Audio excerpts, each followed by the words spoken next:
огонь уже, все окна эти, все крыши красные было. Было без 10 час. Соседи разбудили шум, яркое зарево и звуки сирен. Выйдя на улицу, они поняли, горит дом Савельевых. Судя по всему, огонь начал полыхать на мансарде. Там расположены спальные комнаты. Здесь дом пострадал больше всего. Как нам рассказали соседи, бабушка с 3 детьми в этот момент спала. Она проснулась, почуяв запах гари. Помогла 7-летнему внуку спуститься вниз. Затем снова поднялась наверх за 2 малышами. Однако спасти себя и их уже не смогла. Их тела обнаружили рядом. Прибывшие на место пожарные заметили у окна на 1-м этаже мальчика. Это был Никита. Он стучал по стеклам и кричал. Спасатели помогли ему выбраться и передали медикам. Младшие дети, 5-летняя Нина и 2-летний Артем, а также 66-летняя бабушка погибли. Мама в этот день была на работе в ночную смену. Она торговый представитель. Отца забрали на СВО по частичной мобилизации. В ходе разбора конструкций и проливки пожарными подразделениями также на пожаре было обнаружено тела 3 человек, из них 2 детей. Предварительно причиной пожара рассматриваются 2 версии. Это нарушение правил технической эксплуатации электрооборудования и неосторожное обращение с огнем.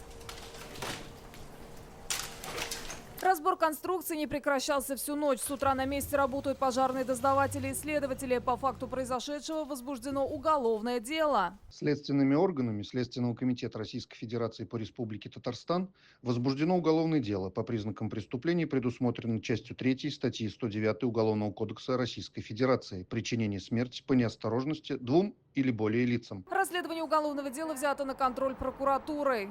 В настоящее время проводятся следственные действия, направленные на установление всех обстоятельств произошедшего. Расследование уголовного дела находится на контроле прокуратуры Высокогорского района. Огонь охватил 100 квадратных метров. Остальная часть дома в копоте, гаре и в воде. Здесь жила одна из примерных семей района, говорят соседи. Савельевы переехали 5 лет назад из Мариэл. Опрятные дети, ухоженные. Мама с ними гуляла, я всегда их встречала. Дети катались на велосипеде, мама с ними гуляла, занималась. Очень такая положительная, хорошая семья.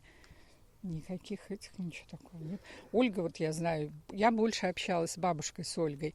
Она, любительница, садовод, у нее всегда новые сорта роз, у нее всегда все настолько красиво. 3 детей в семье появились в декабре прошлого года. Их Савельевы взяли под опеку. Как рассказывают соседи, судьба ребят была сложной с рождения.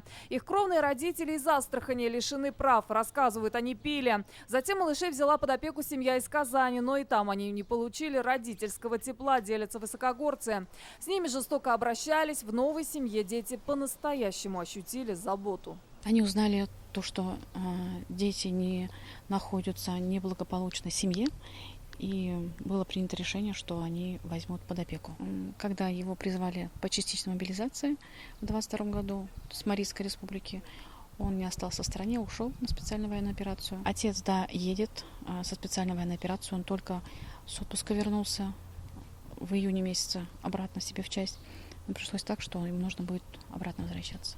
Его ждут уже сегодня вечером. Администрация района предоставила семье временное жилье. Также объявили сбор средств для помощи погорельцам. Восстанавливать этот дом семья не желает. Вряд ли смогут вернуться туда, где потеряли самых близких. Детей и бабушку похоронят завтра. Нафиса Минязова, Рамзиль Гарипов, Высокогорский район.